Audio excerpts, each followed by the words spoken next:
Good evening, good afternoon, good morning, depending on where you are tuning in from. Welcome along to another one of our Instagram live interviews. Please feel free to give your country a shout out, tell us what you're driving. As always, post up any questions and we'll do our best to answer those as we go along. Hopefully we'll be able to add today's guest in a second. We'll keep doing that. So yeah, housekeeping, if you've not tuned in before, please also check out our previous interviews on IGTV. We've got those on Facebook and YouTube as well. We've had some amazing guests in the last year, and pretty much is a year since we started these. So yeah, tune into those, and I think you'll enjoy many of those as well. My name is Andy, if you're not tuned in before. I've worked at Heritage Parts Centre for 13 years, and my job involves meeting people, attending events, sharing stories from all around the VW and the Porsche community. Joining me this afternoon, hopefully, is a guy who's relatively new to the motor industry, but seems to be smashing it out of the park from where I'm standing. Complications with his own 911 build basically led to him starting his own company and finishing it himself. So hopefully soon we will have David from Workshop 77. Here we go. Let's send that over. Haha, I love this. David, if you can watch this, you need the latest version of Instagram. Hopefully, technology is going to... Hey! Hey, man. Instagram stitched us up. I didn't realize I was out of date, but you know, isn't that just yeah, that's just the story of my life. It works. It happens pretty quickly. We've had kind of half an hour timeouts while someone's updated Instagram before. So oh really? Oh cool. Yeah. I was getting ready for a kind of a tour around the house and meet my family. Mate, they gave me heart palpitations. I'm shaking here from having to try and download it as fast as I could. So, I'm just pleased to win in. Whipping that internet connection. Yeah. Exactly. How you doing? Yeah, we're good, thank you. And yourself? Good. I hope you can hear me okay. I've decided to go with the earbuds, the AirPods, because the boys are in the workshop. They're busy beavering away and making noise and trying to sort some stuff out. So hopefully it's not too loud in the background. No, it's good connection. We can see you, we can hear you, and that was the speediest update of Instagram ever. So yeah. Congratulations. Thank you. So yeah, we can see it in the background. Let's start with your location, which I reckon's got to be up there with one of the coolest workshops in the UK. Can you tell us a bit about the history of the place and where you are? Yeah, well, we're in Weedon at the Ordnance Depot. It's Napoleonic, as I always tell everybody, but so 1803 is when they started building the site, planning it. But actually, I think the first sort of construction started in about 1806. And primarily, I suppose, the escape route for the king, had Napoleon been more successful and Lord Nelson less so at Waterloo. And had Nelson managed to get into London, the plan was to evacuate the king to Weedon, to the Ordnance Depot here, stuck him in one of the buildings, I believe was building number 5 actually, but maybe. The reason for it being, of course, it's the center of the country. We have a canal network around here, which means that you can mobilize an army, you can move them sort of 10 miles a day while still resting them, because you stick them on a canal boat and drag them up a towpath with a horse. So center of the country and all the rest of it. Fortunately, the king never made it here, which means that Napoleon never made it into London.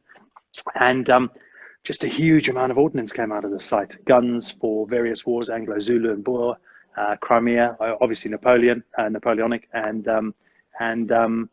World War I and II. Not forgetting those, those ones. So bicycles, guns, and boots all came out of the site. Wow! And when did they stop using it? Gee, recently, sort of 1960 odd. Yeah, 1960 odd. Yeah. So everybody who grew up in the village, they had to sign various national secrets acts and all the rest of it to even come in here. In fact, we bumped into some old boy the other day, came in here, he must have been about like 300 years old, and he was saying that when he was a kid at age 11, he used to deliver the post around here, and he was at the local school and he was a hero because of it. He was allowed into the site, but so a huge amount of stuff. One of the coolest stories I know from here is that when they used to ship all the army boots out, they used to go out on the canal boats and they used to ship only the left-hand boots together and only the right-hand boots together, so nobody was swiping any of them. You could never steal a pair. So if you ever trying to steal any of the boots, you'd only end up with a left-hand a batch of left-hand boots instead of a batch of pairs. But How yeah. funny. Yeah, fantastic site, lovely old buildings. They have their challenges, looks great on Instagram, but man, winter down here can be brutal. And the floorboards upstairs are 200 years old. There can be a lot of dust and debris and various things coming down, which makes it challenging. But lovely site. I live only a mile away, so that's pretty handy, and it's just a cool place to be. Cool. Oh yeah, I had the pleasure of coming down last year. I think was it last year or the year before? Who knows? Man. 2020. Yeah, amazing. 2020, the longest 3 years of my life. So yeah, who knows? So yeah, those with the kind of keen hearing might detect your accent, and you're from South Africa, is that right? Yes. Yeah. I came to the UK nearly 20 years ago, chasing a girl, and luckily I caught her and still have her. So that's good news. Good news for me, less so for her maybe. But born and grew up farming and doing various things. So in an industrial area, industrial region, my dad was into heavy engineering. So he was around all the iron and steel fabrication and foundry type places. Petroleum refineries, a company called Sasol, which is effectively making petrol from coal. And that's a big industry out there for a company called Sasol. So that's where I grew up. So between there and between the farm up in Botswana, where we farm wildlife, we effectively just have a game farm, and we catch and for breeding, we catch and sell giraffe and zebra and kudu, impala, stuff like that. Yeah. As you do, we have rabbits over here. Yeah, you got a lot of rabbits. Jack Russells. Yeah, we got rabbits there too. The difference is when you catch the rabbits there, they try and kill you. Everything tries to kill you there. The people, the sun, the insects. So not as bad as Australia. Yeah. So growing up, what did you want to be when you were a kid? Oh man, a vet or a wildlife vet or a game ranger. But my old man told me that game rangers didn't make much money. So I went off that idea. But we've always been involved with conservation. I still enjoy it, and it's still good fun. But that was your mind changes as you grow up. But I suppose at the back of my mind, that's always been a bit of a passion. I'd always love to do that. But still being involved, still owning the farm, still having the farm out in South Africa is cool. Like a place. Somebody just said names just scrolled up on the comments. I can see the comments coming up. But after that, I've had a bunch of different jobs. What I wanted to do, I sort of started engineering. I did electrical engineering because that's what my old man did with his business, heavy current. Had no real aptitude for it, if I'm honest. I wasn't very good. I was going through the motions and doing the studying and various things, but it wasn't something that I was really very good at. So luckily, I sort of moved away from that, and I've done a couple of different roles, but all of them have been around helping businesses and trying to grow little and small SME type businesses. From micro, very small, as I would term Workshop 77, right through to companies with about a £300 million turnover. And the commerciality of these things has always sort of interested me to a degree. But so that's kind of what I focus on with the workshop, looking at more the commercial aspect, because I'm not technical. I'm not on the tools. I'm not on the spanners at all with the boys.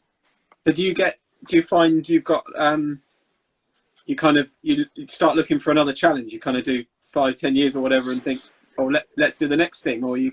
Oh man, yeah. Do you know, looking back, possibly it sort of looks little bit like that. I suppose what I try and do is be a little bit adaptable. The fact that I am just, view myself as a small little unit, sort of bumping around in the world and in the country, means that I can adapt and change pretty quickly. I didn't spend 7 years learning a profession and therefore have to kind of stick to that profession. So I have sort of moved around. I mean, business is just business anyway. I got a bit older when I hit 35. I sold my business and realized that I wanted to try and do things that were a bit more fun instead of being stuck to doing the 9-to-5 grind. I've had some jobs where I've caught the train at 5 minutes past 6 out of Warrington into London, spend all day in London and come back at 9:30 at night. And, you do that for a couple of weeks in a row and you start to burn out a little. My wife was the same. She was a senior associate at Eversheds in the M&A, mergers and acquisitions team, the corporate team. And just crazy hours. So we needed to make a change, and I suppose wanting to make that change is meant that we've done something slightly different for the last 10 or 12 years or whatever it was. You know, we all watched Sarah Beanie, so we all thought, man, that's a piece of cake. How hard can that be? Look at those idiots going into that house and completely stuffing it all up, or Grand Designs, but more Sarah Beanie. And then you think, well, I'll buy a house. You know, I'll do that. It's easy, and they make 300 grand in a week. But yeah. But So I did that. So I did that for a 320. little while. Yeah, no, well, the thing is, you know, my mates used to say to me, they go, wow, you do 100 grand in 3 months, and you go, no, it's not 3 months, because it took me 2 months to find a house, 3 months for the sale to go through, 1 month to plan it, 3 months to do the work, sure, and then 4 months to sell the house and get the money through, and then by the time you pay taxes and blah blah blah and all the rest of it, it's not 100 grand anymore. And it was 15 months. It wasn't 3 months. It looked like 3 months of work, but it wasn't. It was 15 months worth of timescale. So, and you're risking a huge amount of cash. And that was kind of how I bumped into the car thing, because I found it significantly easier to see a car on eBay, think, yeah, that kind of looks cool. Do what I was doing with the houses, which was try and take what was there, the bare bones of what was there, and enhance that slightly. Not completely transform it, maybe necessarily, but to enhance what was there, and then try and derive some sort of value from the work that I'd done. I was inputting the value into this with my own work. And cars were just so much easier than houses, because, you know, a house you got to go and look at 3 or 4 times, and you got to struggle to raise the finance and all the rest of it. And eBay, you see a number, you ring the guy up, you go, yeah, the car looks cool, the guy sounds good on the phone, and you buy the thing, and you catch a train down to Hastings, and the next day you're driving the car back. So yeah, it's as easy as that. So significantly easier. Indeed. So I guess, yeah, the story behind Workshop 77 isn't kind of the most conventional, but yeah, for people who haven't kind of read the article about you, how did it come about? Yeah, well, so my wife and I had done 8 years of IVF, and we'd been sort of struggling through that thing. 8 rounds and 8 years of IVF, and she'd ended up in hospital a couple of times, and some of it was life-threatening. And anyway, got through that, and we ended up with a little boy. And I suppose because of the period in our lives, I feel a bit old for that. I was 41 when Ethan, 41 or 42 when little Ethan was born. So we both took a year out and decided we were going to just have a year away and have this sort of paternity leave, which we did, and which I did. And during that time, found that I was a little bit bored, actually, because we'd finished the last house. I'd sold the last house just pre the Brexit vote, because I wasn't sure which way I was going to go and which way the market would end up going. And I sort of thought, oh, well, I'll hedge my bets. I'll just sell the house and be done with it, so I don't have to sort of sit there thinking, oh, crumbs, the whole world's going to fall apart now. Turns out it didn't. So I had a couple of these cars. Like I said, I'd been on eBay, saw a car. I'd seen a couple of cars at Festival of Speed and thought, yeah, I can, because they were well out of my price bracket, and I thought I'll just build one of these myself. Started doing that, and then just down the road from me is a company called, at the time was called Advanced Motorsport, and this had been, this shell had gone to a bunch of different places. This 1970 911 had gone to a bunch of places. We'd done a few tweaks and things to it. It was ostensibly a track car, and I needed to try and sort of de-track it and turn it back into a road car. And I had a few ideas in my mind of what I wanted to do with this. It had been around the houses at Fab at RS Fabrications. They'd done a lot of the fab work on it. Ollie at Aluminium had done some of the fab on the exhaust pipe when he was still here, down in Weedon. Yeah, various places. Normandale's ended up painting it, and it was just down the road here at the Ordnance Depot. And I was down here practically every day with the guys, trying to sort of help them along and go through it and trying to work out what we wanted to do, and probably just being a general pain in the ass. But they're all day long. And then Advanced Motorsport were going through a bit of a change, and they decided that they weren't going to focus so much on the workshop anymore. And Dan had his dyno still, so he was going to keep that. So the two of the lads that were there were sort of made redundant, and that whole workshop function was being made redundant. So I quickly ran into what was Ollie's Workshop 77, old workshop, and spoke to the current guy and said, look, would you sublet it to me? Ross from the garage. And he said, yeah. I said, we'll just do it for 3 months. Let's see how it goes. Let's see if we can survive 3 months. We opened the doors. Matt Edge, a friend of ours, dropped one of his cars off, and I think his was one of the first cars in, and we've been busy ever since. And we've still managed to do some of our own cars in the background. But the plan was just to do my own. let's just get this car built instead of me paying 75 quid an hour plus VAT. We'll do it ourselves, and hopefully it'll be a little bit cheaper, and probably turn out to be significantly more expensive. But yeah, that was it. So it was just see if we could survive 3 months. We survived 3 months. At the end of 6 months, we realized the workshop was a little bit small, so we started looking at some of the other spaces. This other workshop became available, and we had to take the lot, which I thought was a bit daunting, and I thought maybe I could sublet it. It's a big place, isn't it? You've got. Well, yeah, it is. Yeah, it's it's big enough. We thought, well, we'd just use a portion of it, but it turns out we end up using most of it, and we've got a little bit of storage place now. We've got the trim shop as well, which is a separate place. We moved into there, and that became sort of phase 2. And I think we're sort of prepping ourselves and gearing up, ready to go into phase 3 now. You know, we've just done 3 years. It's not significantly a significant period of time, considering some of these cars and some of these companies that build cars have been around for much longer. But we've done 3 years now, and it's time to stop treating it a bit like a sort of a hobby business, maybe, and it's time to try and knuckle down and do things better, properly. So was that Osha 02 you were building at that time? Yeah, that was the beige one. Yes, and that was, you know, these things sort of start. I just thought, well, we'll do this Osha thing, and that African God of Thunder. We'll just see how it goes. Osha 1 for me was was my Spider, because I'd had a couple of fast cars, sold the fast cars, and bought a Martin and Walker 550, Technic 550, which is a 550 Porsche replica. Yeah. And made a number of changes to that. And Rob Judge had done some engine work, and Russell had done some fab work on it and various things. And that was what I'd sort of called the first car. And then, so 02 became the second car, but the first serious full build hardcore project. There were a couple more. There was a 912, and there was the Bobber. And then we went on a 5, which is the aubergine car just over my shoulder somewhere. And the distinction, I think, between Workshop 77 and Osha cars have got a certain design ethos. We've learned some things along the way of what we want those Osha cars to be. So they're all built in Workshop 77, but they are built to a design spec, a design ethos, and a process of back to bare metal, every nut and bolt.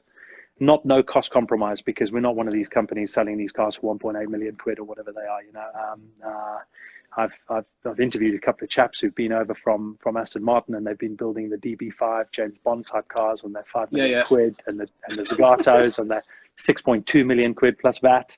And wow.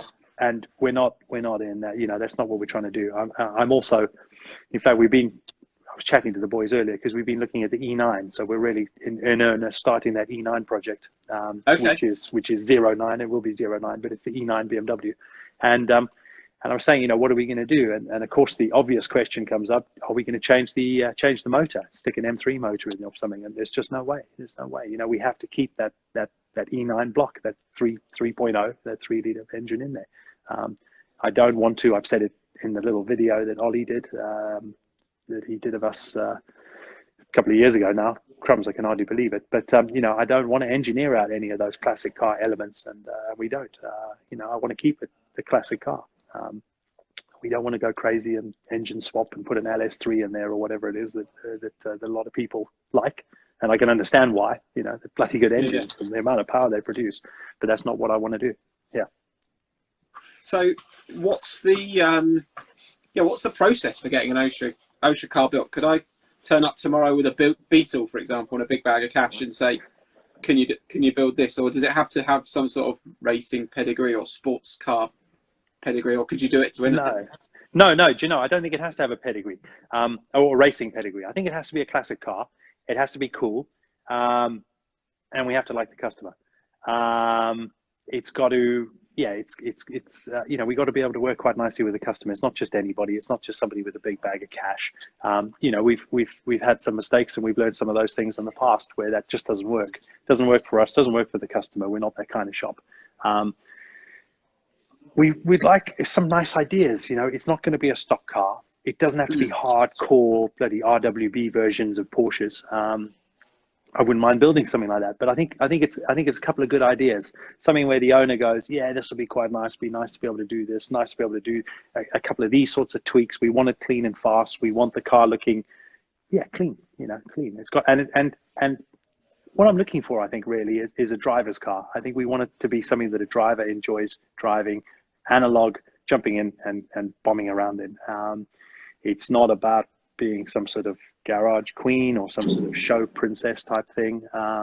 It wants to be, you know, we want a nice, nice clean build, nice and focused around being usable and driven. Yeah, I think Cool. so. That's what I'm looking for. So if you've got a bag full of cash and a vehicle, yeah, I'll put you on the list. I got a balaclava and a shotgun for Christmas. I've been meaning to use. Let me know how that works out.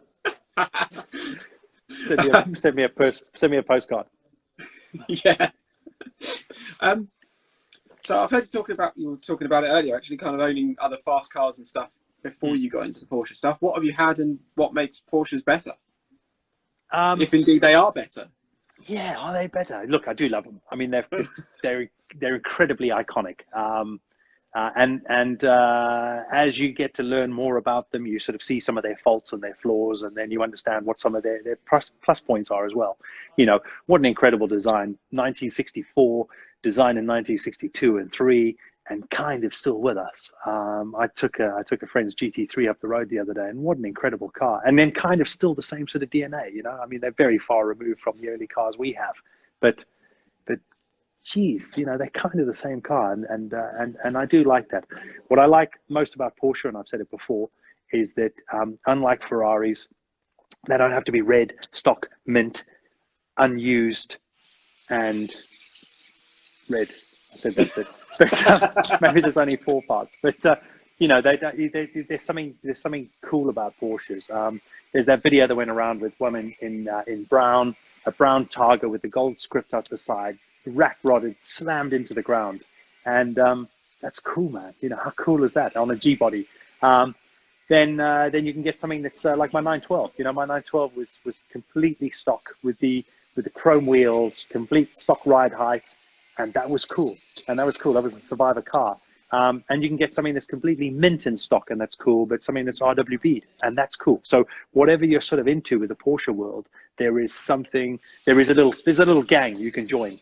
And that's what I like about Porsche. You know, you can like the new water-cooled GT3 RS. That's cool. That's cool as hell. But if you just want a little 1965 3-gauge 911, how cool is that? You know, super cool. There's a little club for you. So that's what I like. Yeah. So that's what I like about Porsche. Are they better than anybody else? Yeah. I mean, look, they're well engineered. But there's so much. You know, how do you tie yourself to a single brand or a single car? There's just no way. I looked at a split screen Brumos, one of the Brumos Racing split screen camper vans yesterday, and how cool is that, man? You know, it's not. I don't know if I'd ever buy one, but geez, I'd love to rock it around and smoke it for a couple of days, or you know, even a couple of days a year. That's super cool.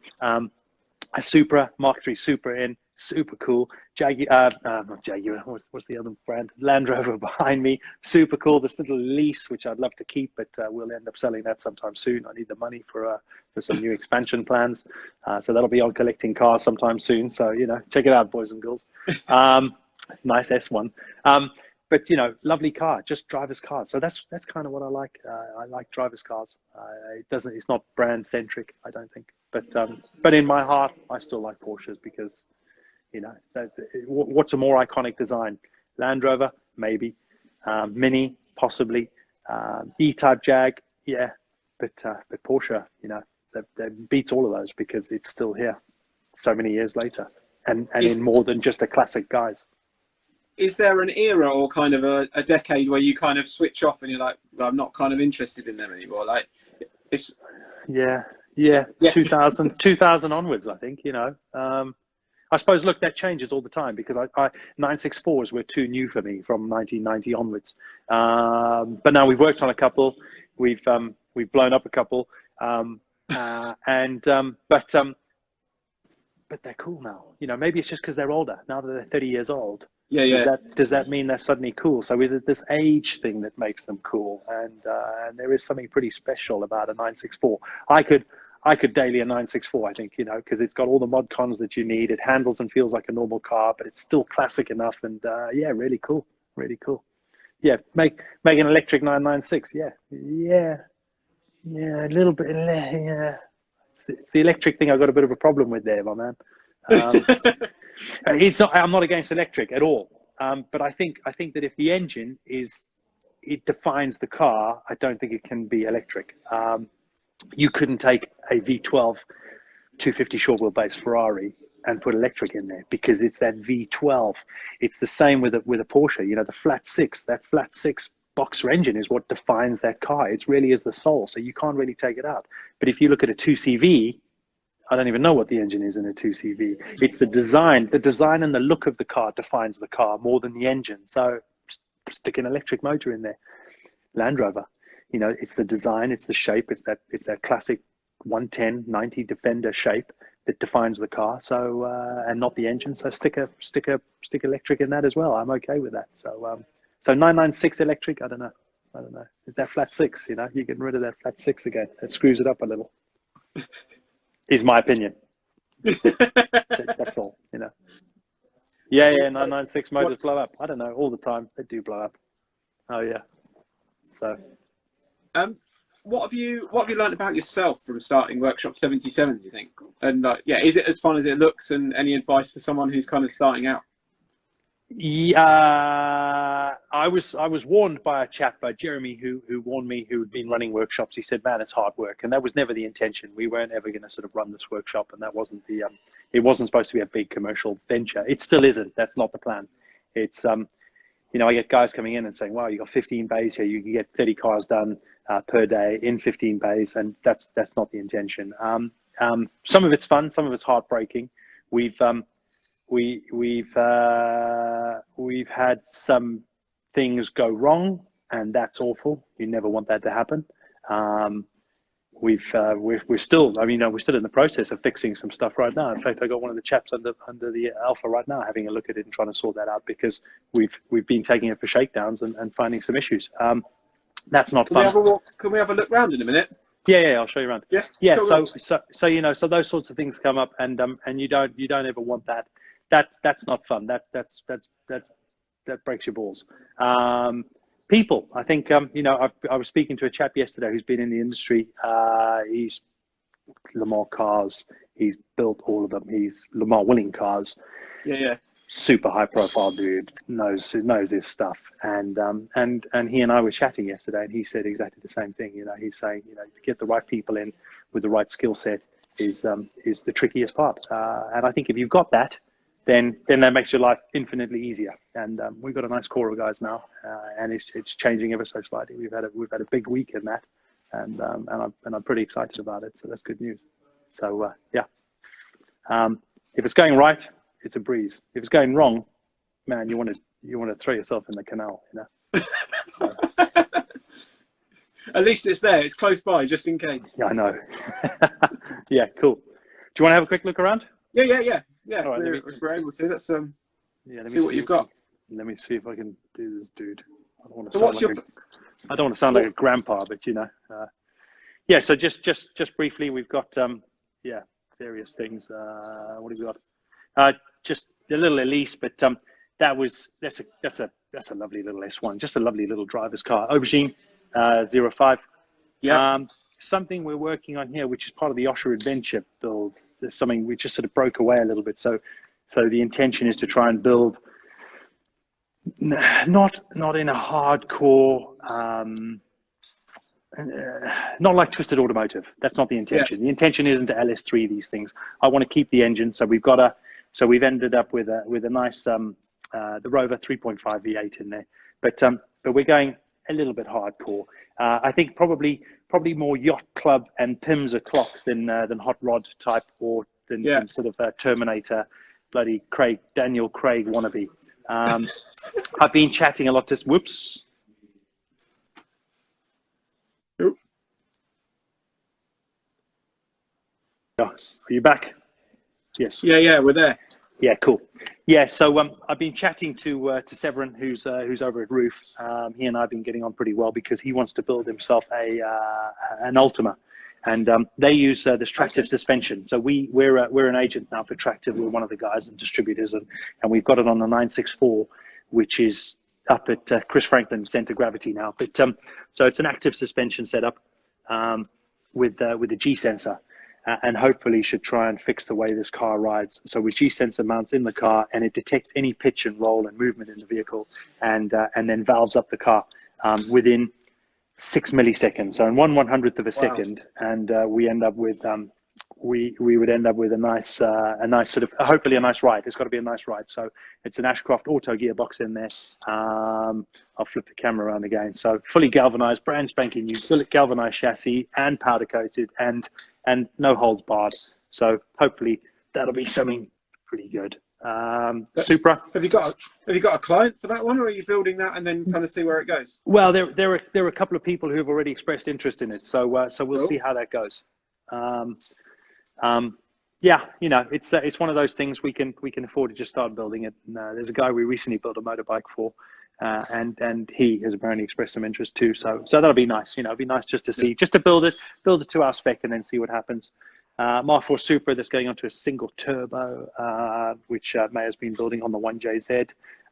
The Alpha's just being buttoned up. There is a little feature of it in probably next month's Octane magazine, I think, where it's been thrashed around on the roads. Oh, Jim's in there. Hey, Jimbo. It's been thrashed around a little bit, and it was a bit difficult to do the road test on that. Nerve-wracking as all hell. But anyway, it's gone.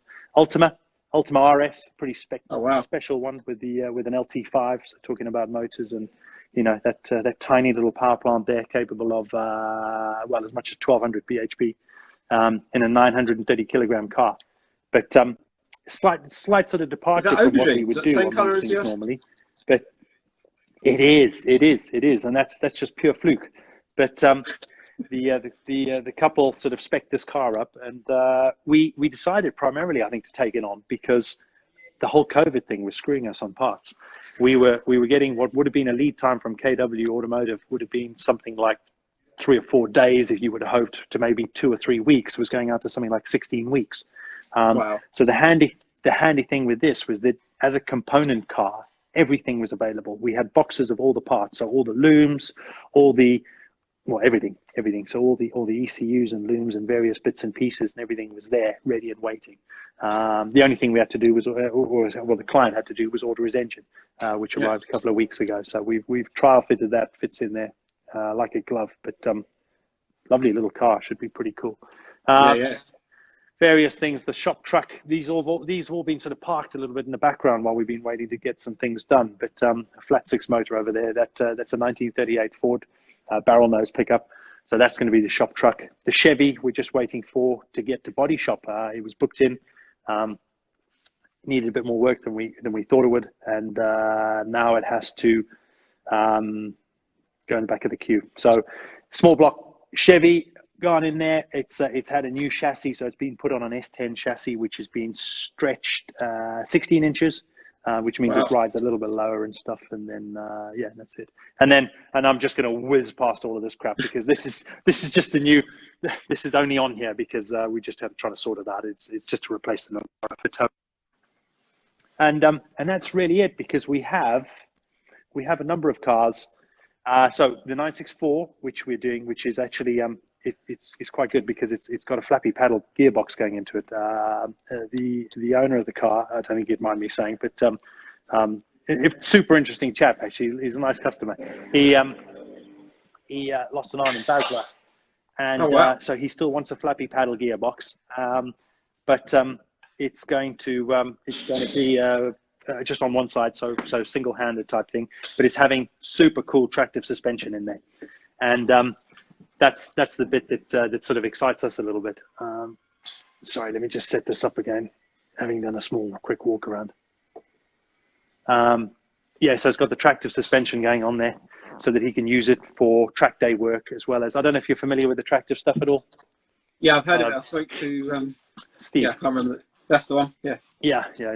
So this should be good because at the flick of a switch, he can change it from being sort of, a nice compliant road car and much the same as the Land Rover.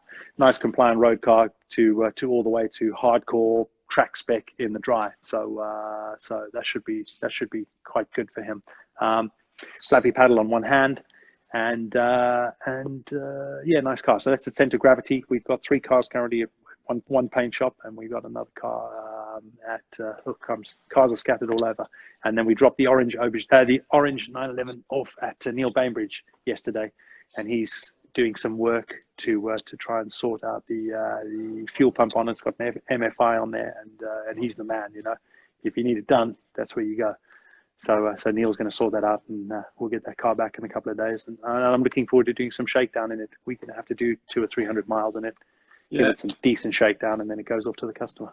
But, and then the next batch of stuff comes in. So the intention is now get the stuff done, finished, clear, and everybody happy before we start bringing in the next batch of cars. This you know, get a car in and get the wheel off is not something we're doing anymore. That's not the way. So we're trying to streamline that process, and this is part of this third phase that we're going through, you know, to make sure that it's done properly. Awesome. So you were kind of talking about drivers' cars and things like that earlier, and so are you into track days, or would you rather kind of kick back with a coffee in a car park? Where are you? What's your?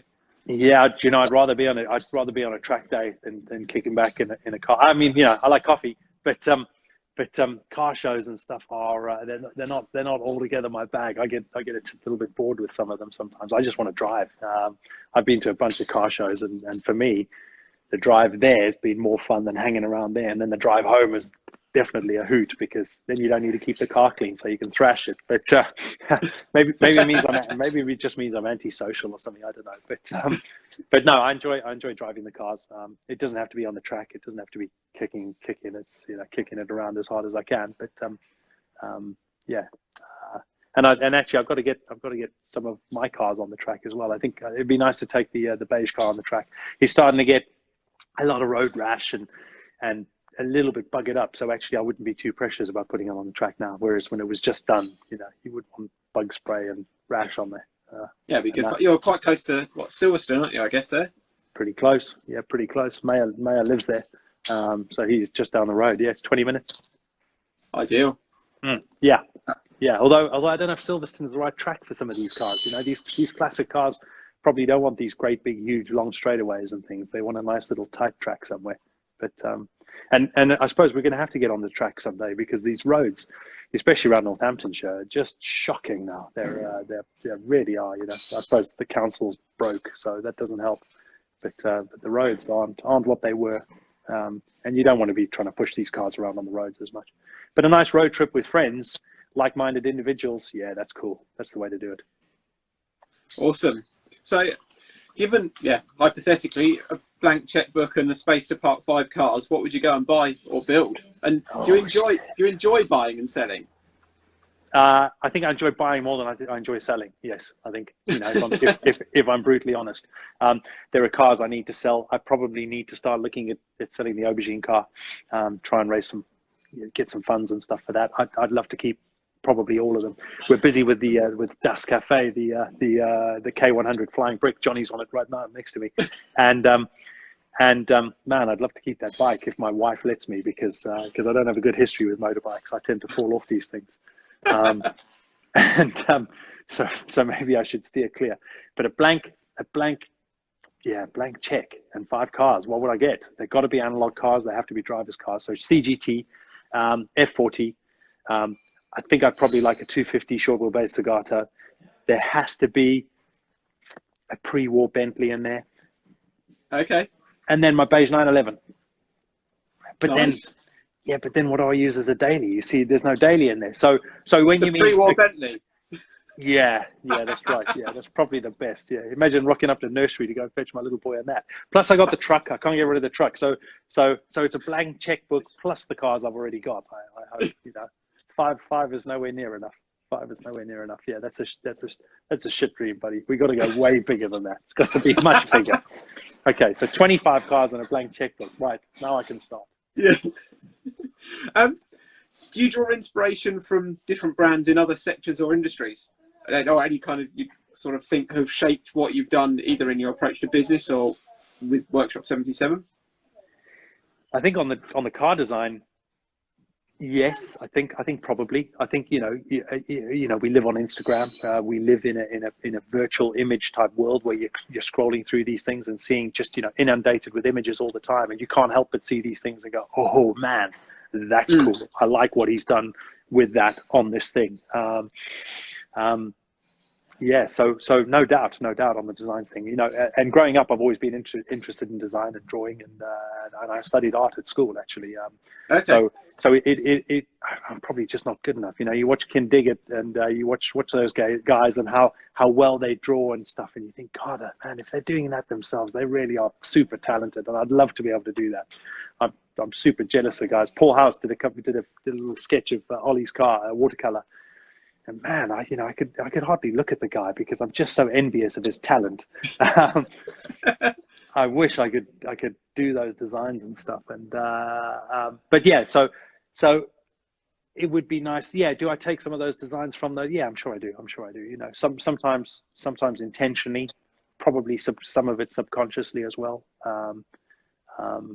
And you try and, best of breed. I suppose we try and do that across our business as well. That's what I was doing as a management consultant. You're using best of breed.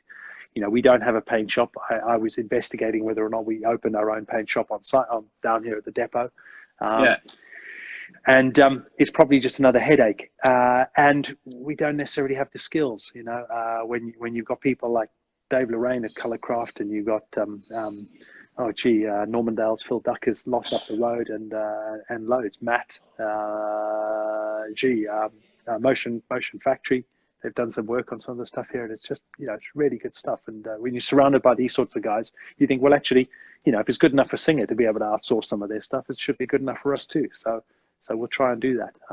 Nice to keep some of it in house. Nice to keep obviously the assembly and various bits. Yeah, but best of breed, I think, is how I would like to term what we would do. Cool. How important do you think your location at the Ordnance Depot has been to your success? Obviously, it makes for some awesome pictures, but do you think it would have worked if you'd have gone to a modern warehouse building?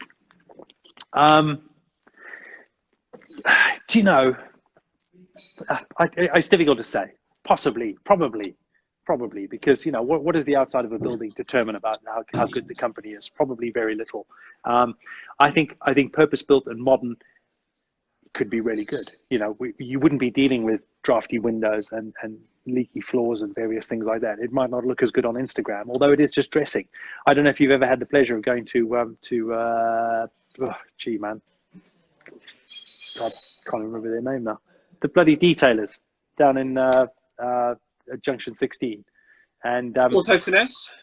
No, not them. The other ones. Oh crumbs! Yeah, this is terrible. McGuire's? No, the other ones. Keep going. Also Glim? No. Anyway, but they got modern purpose-built buildings, and you go in there, and it's all been nicely done up, and they've got foosball tables around and scattered and all the rest of it, and you look at it and you think, G-Technic, by the way, sorry. Okay, yeah.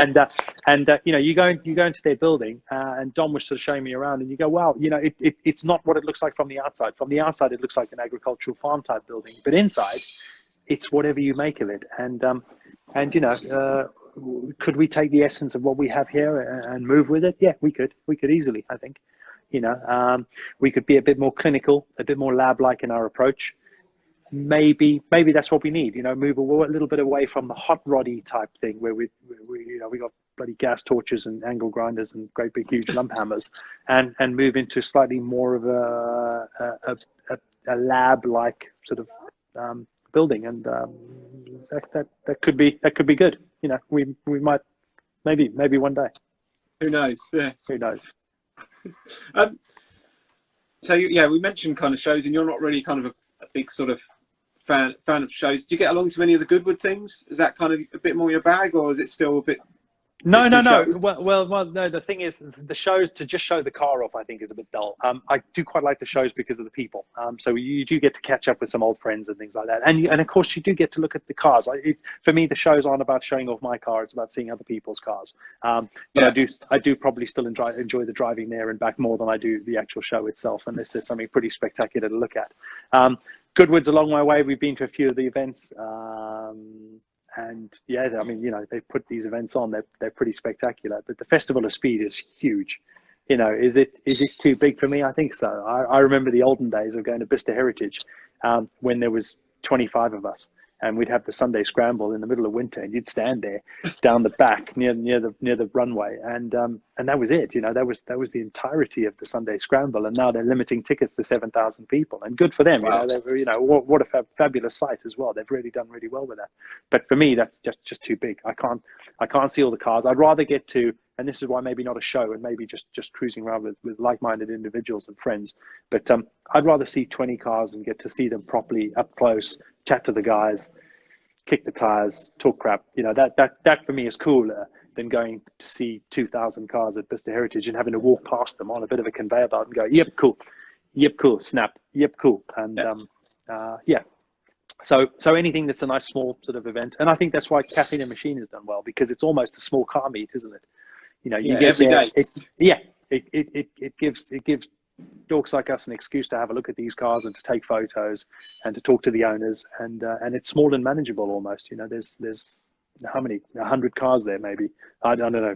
I haven't been there recently, actually, not since COVID, but 100 odd cars or something, and you can have a good look around them. And if something catches your fancy, you can really get under the skin of it, as opposed to just having a sort of flash past because there's another 1,996 cars to look at that day. So my last question, which kind of asked to quite a few people, and it always sort of brings up some interesting answers. If you could drive any car with anyone on any road, what, where, and who would it be with? Oh, they can be dead or alive, if you've got kind of someone you want to bring back, or... Yeah, man. Well, yeah. I mean, so if it's complete fantasy and you can bring back anybody and all the rest of it, any road somewhere, my old man passed away about 5 years ago. Before any of this, before my little boy, so it's corny, but yeah, I'd love to drive any road, probably in my beige car, just show the old man how it turned out, and drive anywhere with him. That'd be the ideal. Apart from that, just some good friends. My best mate Jeremy in South Africa, maybe in something Larry like an F40, in somewhere with some nice straight roads, so we didn't lose control and kill ourselves, like maybe Dubai or Arizona or somewhere like that. So not too many corners to wipe ourselves out. But yeah, I don't know, man. There's too many, aren't there? That sounds pretty good though. Yeah, too many good roads, too many good people, and too many good cars. So last one, I suppose. Yeah, what does the future hold? Have you got anything you can kind of let us in on, or? We're that third phase. I keep thinking about it in my mind and just keep thinking, this is the third phase. So a new good core of people. I think, like I said, we've made some mistakes. We've learned from other people making mistakes around us as well. So we know what to sort of rely on and who to rely on and where to go. I need a bit of help on the admin side, because we're just too busy for that. I can see that in this workshop we're bottlenecking with me ordering parts and various things. My brother just said the 63 Land Rover on the farm road. Yeah, that'd be cool. Maybe I dive into this one of the first comments. Oh, who's that? Is that Dandy Biker? Yeah, thanks, man. G Technic. I got it eventually. Thanks, Dave. Jesus. So it'd be nice to get somebody in to try and help us with that, and there's a couple of prospects and a couple of things, irons in the fire around that. There's the potential, I suppose, of investment, but what I would need is probably more than just money. Somebody coming in. There's no point in just bringing money, because they give you some money and you've got to give that money back plus some more at the end of the day, and that's not beneficial. We need a little bit more than that. We need it needs some skills or expertise, but we've got some plans. I'll fill you in on them one day, maybe when we get a little closer to the time. Some of them are still under our hat, and we're trying to keep them under our hat a little bit more and keep them under wraps. But yeah, there's some plans. I think it does change us up quite a little bit. I think it makes it a lot more professional. I think, well, I'm excited about it, man. I'm excited about it. So let's leave the cat in the bag for now. We don't want to. What do they say? They say watch the space. So there are some plans within the next sort of 6 months or so. We'll start making some significant changes around here, but still keeping Workshop 77 and that ethos, still keeping the Oshe Design. I'm quite excited about the Osha adventure stuff. You know, my pedigree is growing up in Botswana and around there and northern South Africa, in Land Rovers and FJ40s and HJs and various things like that. So it'd be nice to be able to bring some of that into the workshop and just try and make a little twist, try and define ourselves a little like some of these companies have done. And I think that's what we need to start doing now, defining ourselves a little bit better. Fantastic. Well, yeah, thank you so much for chatting with me today, David. I think I always enjoy hearing your kind of stories and just going off on little tangents. And, Thanks, man. You've got an opinion on everything, which is, and you're not afraid to say it either, which is refreshing, really. So that's thanks, awesome. man. Thank you. So for anyone who's kind of watching, they can find out more about you at Workshop, and then it's 70 as the word, and then 7 as the number, isn't it? Yeah, that's right. At Workshop 77 on Instagram, and also at workshop77.co.uk. Yes. On the old internet. That's it. That's it. If anyone's out there watching this thinking, oh, I'm up for a chat about what I do, then please drop us a DM and we can talk about getting you on and making it happen. Massive thanks to everyone for tuning in and watching. We're going to be saving this chat to our stories and our IGTV. We'll also get it onto Facebook and YouTube as well, so you can catch up on any bits you've missed. Please give it a like, drop a comment, tag your mates. We'll see you all again soon. Take care, stay safe. Thank you very much, David. Have a great afternoon. Thank you. See you later. Everybody. Bye-bye. Bye.